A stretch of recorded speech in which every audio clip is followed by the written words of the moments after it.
साथियों नमस्कार, कैसे हैं आप सब लोग। मजामा केम छो कसा आहेस। आप सबको जय श्री राम, जय बालाजी की, जय खाटू श्याम जी की। साथियों आज एक इम्पॉर्टेंट टॉपिक को मैं डिस्कस करूंगा, आप सबको नोट डाउन कराऊंगा और आप सबको मैं लिटरेट करूंगा कि अगर वाइफ ये कहती है कि ना तो साथ रहूंगी और ना ही डिवोर्स दूंगी, तो उस स्नैरियो में हमारे अधिकार क्या है डिवोर्स को लेके। क्या डिवोर्स मिलेगा या नहीं मिलेगा। अब अधिकांश लोग ये कहेंगे भाई डिवोर्स तो मिलेगा ही नहीं। भाई इंडियन कोर्टें जो है झुकी हुई हैं पत्नियों की तरफ। पत्नी चाहेगी तो डिवोर्स मिलेगा, पत्नी नहीं चाहेगी तो डिवोर्स नहीं मिलेगा। तो कुल मिला के ऐसा लगता है उनकी बातों से कि जो जुडिशल सिस्टम है उसमें जो स्विच बोर्ड लगे हुए हैं ऑन ऑफ के, उसका सारा कंट्रोल जो है वाइफ के हाथ में है, जबकि ऐसा नहीं है। अगर सही स्ट्रेटजी हो, सही रणनीति हो तो वहाँ पर रिलीफ मिलेगा, बट संयमता से काम करना होगा। जल्दबाजी में काम करेंगे तो वहाँ नुकसान आपका ही होगा। साथियों एक बात जो है आपसे मैं कहना चाहता हूँ, आपके पास केवल एक फ़ोन है और वो फ़ोन जो है टूट गया, आप क्या करोगे? फटाफट जाओगे सर्विस सेंटर, फ़ोन को ठीक कराने की कोशिश करोगे और सर्विस सेंटर मान लीजिए बंद है 3 दिन 5 दिन के लिए, तो आप बिल्कुल पागल से हो जाओगे, बौखला जाओगे, क्योंकि आपके पास दूसरा ऑप्शन नहीं है। पर दूसरा ऑप्शन होता तो वहाँ पर पैनिक या पेन कम होता। तो दिल लगी लगाव करो, पर इतना मत करो कि आपके लिए जो है ट्रबलसम इशू क्रिएट हो जाए। भाई ठीक है, हमने एक लाइफ पार्टनर चुना है, हमें लाइफ में जो है आगे बढ़ना है, उसका भी सपोर्ट बहुत इंपॉर्टेंट है। घर के सारे काम का संभालना, जो गृहस्थी संभालना, जो हमारे पेरेंट्स हैं उनको संभालना, ये सब महत्वपूर्ण टास्क है और ये टास्क बहुत ही बखूबी से निभाए हैं भारतीय महिलाओं ने जो संस्कारित थे। पर अभी क्या कल्चर चेंज बहुत ज़्यादा हो गया। आए दिन तो ये उधम धाड़ करती हैं, गाली गलौज करती हैं, ये सोचते ही कानून इनके साथ है, जो मर्जी है करेंगे। किसी ने छेड़ दिया, कुछ बोल दिया तो भाई be ready to face the consequences. और इसके विपरीत भारतीय पुरुष है, भारतीय मर्द है, भारतीय पति है, बेचारा सहता रहता है, इतना सह लिया कि उसका नाम ही हमने सहता रख दिया कि भाई सहताराम जी आ गए। तो सहताराम मत बनो भाई, थोड़ा सा अपना रेस्पेक्ट जो है मेंटेन करो। अगर नहीं करोगे तो वहाँ पर ट्रबल सम आपके लिए होगा और आप तो ट्रबल फेस कर लोगे, भाई आप तो महान आदमी हो, पर आगे आने वाली पीढ़ियाँ थूकेंगी आपके नाम पे कि ऐसे सहताराम पैदा हो गए हमारे देश के अंदर कि जो सहते गए और अल्टीमेटली महिलाएं इतनी पैनिक हो गई हैं कि अब पुरुष देखने को नहीं मिलते हैं। अभी रिसेंटली देखा आपने यूपी के अंदर महिला आयोग ने प्रपोजल बना दिया कि जो भी नापचोक होंगे महिलाओं के कपड़ों के, वो सिर्फ लेगी महिला टेलर या महिला ट्रेनी टेलर क्लियर है। इस तरह से कोई भी कपड़े उनको दिखाने हैं या कोई भी उनको दिखाने अंडर गारमेंट, तो ये सिर्फ और सिर्फ करेगी महिला।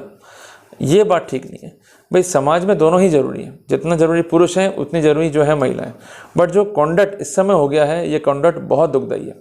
आप लोग कहते हो शादियाँ कर लो, आप लोग कहते हो कि भाई परिवार बसाना है, पर आज के पर्सपेक्टिव में क्या शादियाँ जो है जस्टिफाइड दिखाई देती हैं आपको?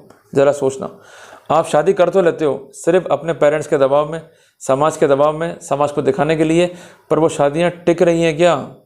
कहाँ टिक रही है? आए दिन झगड़े रहते हैं किसी न किसी बात को लेकर, कॉर्पोरेट कल्चर को लेके कि बॉस छोड़ने आ गया, वाइफ को हस्बैंड को पसंद नहीं है और वहाँ चिक चिक शुरू हो गई। या हस्बैंड जो है किसी कलीग को लिया है, वाइफ ने जो है चिक चिक शुरू कर दी, वहाँ झगड़े शुरू हो गए। तो किसी भी कदम पे, किसी भी पॉइंट पे जो है झगड़े हो सकते हैं। तो कोशिश ये करो कि अपना आचरण ठीक रखो। कानून तो अपनी जगह बनता रहेगा, पर जब तक हमारा आचरण ठीक नहीं होगा तब तक कानून कोई भी हमारी हेल्प नहीं कर पाएगा। साथियों जो ये केस आज मैं डिस्कस करूँगा, ये किसी न किसी व्यक्ति की स्टोरी हो सकती है। जो इंस्टेंस यहाँ डिस्कस हुए वो इतने भयावह थे कि हस्बैंड के पास डिवोर्स के अलावा अब कोई ऑप्शन नहीं बचा था। स्टोरी क्या थी हस्बैंड की कि मेरी शादी हुई दिसंबर 2009 में, सब कुछ ठीक चला और मेरे पत्नी के नुफ्ते से, जिसको कहते हैं कोएबिटेशन, नुफ्ता मीन्स कोएबिटेशन, एक फीमेल चाइल्ड हुआ। मेरी पत्नी जो है मुझे सरेआम मारती पीटती है, मुझ पर अटैक करती है। उसका ये भी आरोप था कि मेरी पत्नी जो है धमकी रहती है सुसाइड करने की और ये कहती है कि भाई तुमको जो है मैं जेल में डाल दूंगी। मेरी पत्नी जो है मेरे विचारों से सहमत नहीं है। She always shows disagreements with my concerns. वो कहते कि भाई मैं इस फैमिली में नहीं रह सकती, मुझे पार्टीशन चाहिए, घर से अलग होना है। इसके अलावा वो मुझे प्रेशर करती कि भाई पैसा दो, और पैसा हम देते हैं तो वो पैसा जो है घर फेंक देती है अपने। इसके अलावा बच्चे की शिक्षा दीक्षा कैसे हो रही है, बच्चा साफ़ सुथरा है या नहीं है, उस कंसर्न में उसका कोई भी ध्यान नहीं है। सिर्फ और सिर्फ पैसा पैसा पैसा और liberty liberty liberty, feminism feminism feminism, इसकी माला जो है मेरी बीवी जपती रहती है। यह आरोप था हस्बैंड का। साथियों इस केस में जो कंसर्न पत्नी है उसने अपना जो है जवाब फाइल किया और उस पत्नी का कहना यह था कि मेरा पति जो है दहेज मांगता है। ये तो कॉमन आरोप है, हमने दहेज दिया, दहेज को हड़प कर लिया। जब दहेज की मांग पूरी नहीं हुई तो अल्टीमेटली घर से बाहर निकाल दिया और मुझको जो है इसने हैरेस किया। और ये डिवोर्स केस जो है ये मैलाफाइड है। अब यहाँ एक ट्रिकिश प्ले किया वाइफ ने, उसने केस फाइल कर दिया रेस्टिट्यूशन ऑफ कॉन्जुगल राइट करके, मुझे साथ रहना है, मैं अपने बच्चे की खातिर अपना घर बसाना चाहती हूँ और मैं सिर्फ और सिर्फ अपने पति को सबक सिखाना चाहती थी, उसे सही ट्रैक पर लेके आना चाहती थी, जिसलिए मैंने कानून की मदद ली है। तो मैंने कानून की मदद क्या ली है कि पति ने दहेज मांगा, हैरेस किया, उसने क्राइम कर दिया, उसको जेल भेज दो, और ऑन द कॉन्ट्री रिलीफ मांग रही है कि मेरे को जो है साथ रहना है। धन्य है भाई, धन्य है, बढ़िया, करो ऐसे केसेस। और साथियों एक बात सबसे इम्पोर्टेंट कि लड़की के भाई ने बहुत बड़ी भूमिका जो है यहाँ पे निभाई। आए दिन तो जाना, लड़के के घर पे गाली गलौज करना, मारने का प्रयास करना, और एक दिन तो इतना गुस्सा इसको आ गया कि इसने जो कंसर्न लड़का था, मीन्स लड़की का हस्बैंड, उसके साथ जो है गाली गलौज करी, उसके पिता को जो है मारा पीटा। अल्टीमेटली उस सदमे से उसके पिता जो है गुजर गए, घर में कोहराम मच गया, मुकदमा दर्ज हुआ और कंसेंट जो वाइफ थी या जो लड़की है वो पार्टी बनी, उसका जो ब्रदर है वो पार्टी बना, और इन्होंने जो है मुकदमे को फेस किया। ये सारे इवेंट जो है कोर्ट ने देखे और कोर्ट ने जो है डिवोर्स ग्रांट कर दिया हस्बैंड को कि ऐसी स्थितियाँ परिस्थितियाँ आ चुकी हैं कि मैरिज जो है वो ख़त्म हो चुकी है, अब इस परिप्रेक्ष्य में इनका साथ रहना जो है संभव नहीं। वाइफ जो है ये पहुंच गई हाई कोर्ट में, इसका कहना है कि कोर्ट का फैसला जो है गलत है, मैं साथ रहना चाहती थी, कोर्ट ने जो है मेरे किसी प्ली को जो है कंसीडर नहीं करा, और अपार्ट फ्रॉम दैट जो इवेंट सब्सिक्वेंट थे उसको तो कोर्ट कंसीडर कर सकता ही नहीं था, कोर्ट ने यहाँ पर गलती करी। कोर्ट ने सारी स्थितियों को परिस्थितियों को पुनः देखा, हाई कोर्ट ने। कोर्ट का मानना यह था कि जो भी कॉन्डक्ट इस केस में वाइफ का रहा है ये माफ़ किए जाने योग्य नहीं है। सबसे इंपॉर्टेंट बात कि हस्बैंड के साथ इसने ग्रेव क्रुएल्टीज़ की है, और उनको प्रमाणित करने के लिए हस्बैंड ने टेस्टिमोनी जो है फाइल पर रखी, और सबसे इंपॉर्टेंट टेस्टिमोनी ये थी कि हस्बैंड के विरुद्ध जो है फॉल्स कंप्लेंट जो है दाखिल की गई डाउरी हैरेसमेंट की। और सबसे इंपॉर्टेंट बात कि ये कंप्लेंट जो है तैयार करी थी उसके वकील ने, मींस लड़की के वकील ने, और वो कंप्लेंट जो है वो आरंभ से ही झूठी थी। इस बात को नोटिस किया ट्रायल कोर्ट ने, जिसने कंसर्न हस्बैंड को बरी कर दिया झूठे आरोपों से। तो कोर्ट ने कहा कि filing of false complaint is a serious concern. Court ने अपने फैसले में कुछ जजमेंट को जो है रिलाई किया जो कि प्रोनाउंस हुए थे बाय ऑनरेबल सुप्रीम कोर्ट। ये जजमेंट थे GBK Kameshwar Rao versus G Jabeli. Judgment है 2002 volume 2 SCC page 296। Raj Talreja बनाम कविता तलरेजा, जजमेंट है 2017 वॉल्यूम 14 SCC पेज 194। दोनों जजमेंट जो है सुप्रीम कोर्ट के। इसके अलावा जजमेंट है रघुनंदनम वर्सेस M रेवाटी, जजमेंट है 2012 का SCC ऑनलाइन मद्रास पेज 1816। ये फैसला जो है मद्रास हाई कोर्ट का है।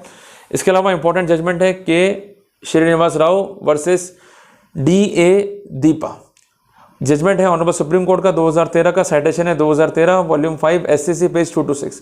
इन सारे ही फैसलों में ये स्पेसिफिक हुआ है कि अगर एलिगेशन है वाइफ के तो it is not a cruelty, but allegations false हैं और उन एलिगेशंस को वो प्रूव नहीं कर पाती है, then it constitute a severe cruelty on the husband.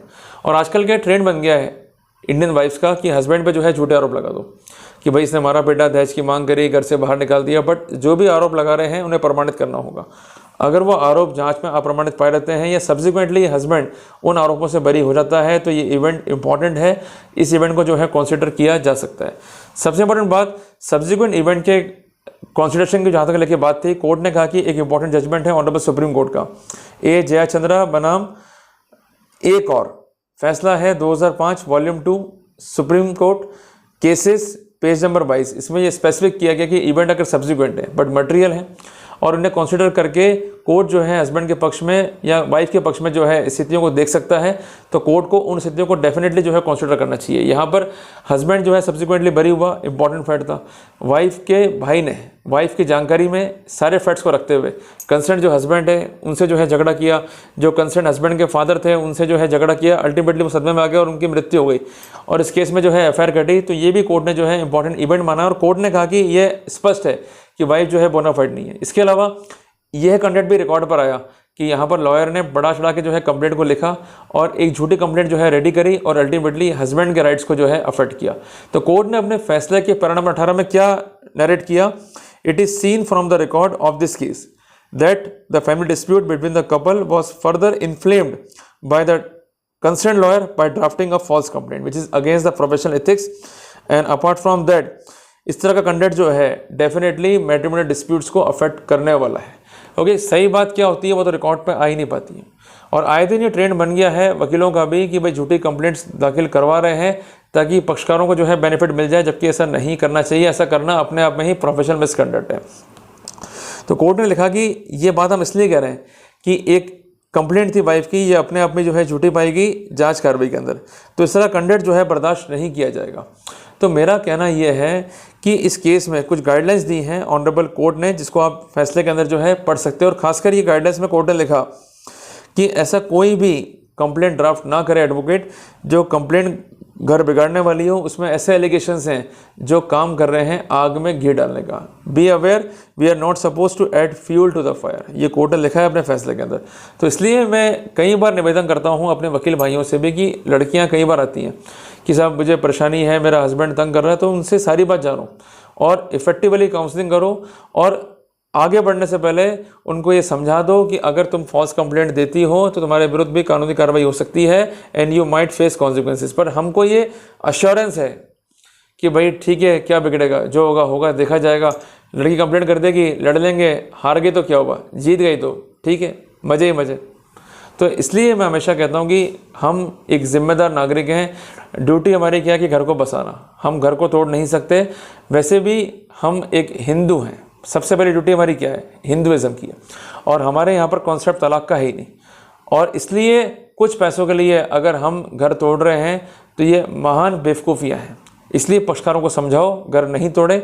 बिल्कुल स्थितियाँ पैनिक है, उनके पास एविडेंस है और एविडेंस सपोर्ट कर रही है उनके कॉन्टेंशंस को, उनके बोनाफाइड्स को, तब जाके आगे बढ़ना चाहिए, अदरवाइज़ आगे ना बढ़ें। तलाक होते जाएंगे, घर बिगड़ते जाएंगे और अल्टीमेटली वैसे भी जो हमारी जनसंख्या है हिंदुओं की वैसे भी कम हो रही है। क्लियर है? तो इसलिए घर बचाओ, घर बसाओ और कम से कम प्रमोट करो अपने भाइयों को, भाई घर मत बिगाड़ो। नहीं तो जो इंस्टीट्यूशन है माँ बाप का, भाई बहन का या बुआ का, फूफा का, मासी का, ये सिर्फ एक संभावना बन के रह जाएंगे, ये सिर्फ एक तथ्य बन के रह जाएंगे। फिर हमारे जो आगे आने वाली पीढ़ियाँ हैं वो संभवतः ये फैक्ट्स पढ़ पाएंगे कि ऐसा हुआ करता था। तो इसलिए मेहरबानी करके समझाओ पक्षकारों को कि ऐसा ना करें। इस केस में कोर्ट ने सारी स्थितियों को देखा, फैक्ट्स को देखा, सर्कमस्टेंस को देखा। कोर्ट ने कहा कि भाई यहाँ पर लड़की जो है वो हस्बैंड पर अटैक करती है, उसको मारती पीटती है, उसको धमकाती है, डराती है और इसके अलावा घर तोड़ने की बात कहती है। ये सब तो फैक्ट है ही, पर जो कंप्लेंट झूठी दाखिल करी है इससे हस्बैंड के राइट भी जो है अफेक्ट हुए। तो जो भी विधिक स्थितियाँ थी उसकी लाइट में फैक्ट जो है वो निरुष हो रहे थे, जो कि पुटअप कर रहे थे हस्बैंड ने। तो कोर्ट ने look into the fact and circumstances, ये लिखा कि वाइफ जो है बोनाफाइड नहीं है और अल्टीमेटली हस्बैंड का जो डिग्री ऑफ डिवोर्स था उसको अपील कर दिया। क्लियर है? तो साथियों, जजमेंट जो है ये शिक्षा देता है कि कम से कम कंडक्ट अच्छा रखो। कंडक्ट अच्छा रहेगा और हम सम्मान करेंगे एक दूसरे का तो घर गृहस्थी बच जाएगी। अदरवाइज घर गृहस्थी तोड़ने वाले बहुत बैठे हैं और जो तोड़ रहे हैं वो जोड़ने की बात कभी नहीं कर सकते। इसलिए घर बसाओ, तोड़ने की बात मत करो। जब बिल्कुल स्थितियाँ पैनिक है कि भाई अब कोई ऑप्शन नहीं बचा है तो हमको फिर प्रोसीड करना है तलाक के लिए, उससे पहले प्रोसीड जो है ना करें। क्लियर है?